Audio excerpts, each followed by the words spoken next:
22 30 50. Saya dari Universitas Islam Negeri Sumatera Utara, Medan. Halo sahabat pelajar, pernahkah kalian berpikir bagaimana keadaan bumi kita 10, 20, atau bahkan 50 tahun ke depan? Apakah langit masih biru, air masih jernih, dan hutan tetap lebat? Atau justru sebaliknya? Pertanyaan itu membawa kita pada satu isu penting yang sedang dihadapi di dunia, yaitu perubahan lingkungan.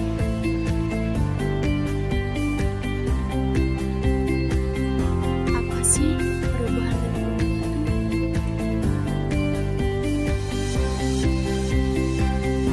Pada dasarnya, perubahan lingkungan adalah proses di mana kondisi alam di bumi mengalami pergeseran atau gangguan.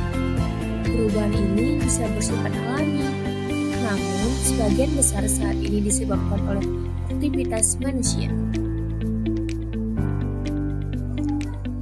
Contoh perubahan alami yaitu letusan gunung berapi, gempa bumi, dan banjir bandang.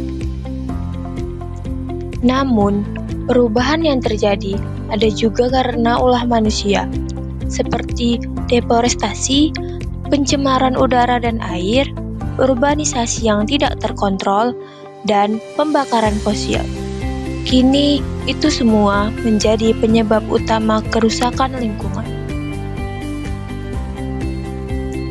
Selanjutnya, ada jenis-jenis perubahan lingkungan. Yang pertama, perubahan iklim. Suhu bumi meningkat, musim menjadi tidak menentu, dan bencana alam seperti banjir serta kekeringan semakin sering terjadi. Yang kedua, deforestasi. Hutan tropis Indonesia yang merupakan paru-paru dunia kini terancam oleh penebangan liar dan alih fungsi lahan. Yang ketiga, polusi. Polusi udara dari kendaraan dan industri, polusi dari air limbah rumah tangga dan pabrik, serta polusi tanah akibat sampah yang tidak dikelola dengan baik. Yang keempat, adanya urbanisasi dan hilangnya ruang terbuka hijau. Kini kota-kota berkembang pesat, tapi seringkali tanpa memperhatikan keseimbangan ekosistem. Teman-teman, ada pertanyaan nih. Coba tebak, apa penyebab utama efek rumah kaca? A. Hujan asam. B. Gas karbon dioksida dari aktivitas manusia. C. Penggunaan pupuk organik.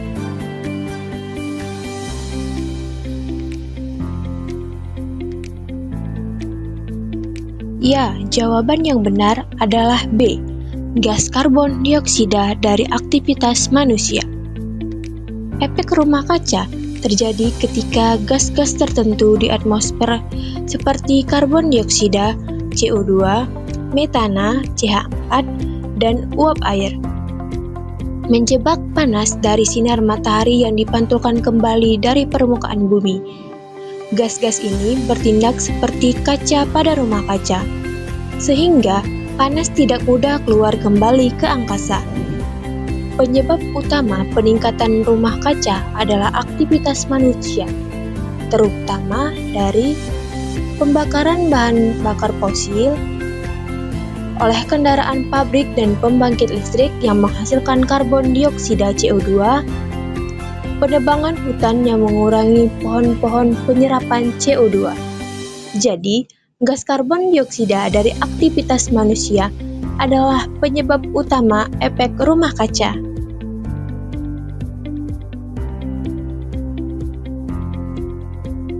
Teman-teman, apa sih dampak perubahan lingkungan? Perubahan lingkungan bukan hanya merusak alam, tapi juga berdampak langsung pada kehidupan manusia.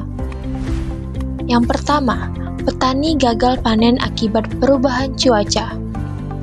Yang kedua, krisis air bersih dan meningkatnya penyakit akibat air tercemar. Yang ketiga, kesehatan terganggu karena polusi udara. Dan yang keempat, hilangnya keanekaragaman hayati. Bumi tidak hanya untuk kita, tapi juga untuk generasi berikutnya. Kita punya tanggung jawab menjaga warisan ini. Teman-teman, lihat tayangan berikut ini ya.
Setelah melihat tayangan tadi, menurut kalian, siapa yang paling bertanggung jawab atas kerusakan itu?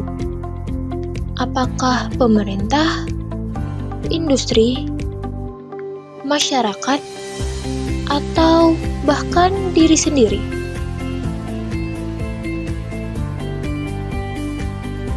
Teman-teman, jangan lupa tulis jawabannya di kolom komentar atau berdiskusi di kelas. Teman-teman, setelah semua informasi yang saya berikan, apa sih yang bisa kita lakukan untuk mengubah perubahan lingkungan?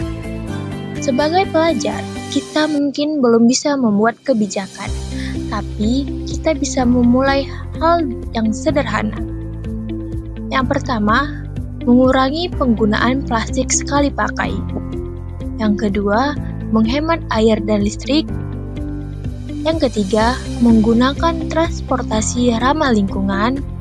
Yang keempat, mengikuti kegiatan penghijauan atau bank sampah.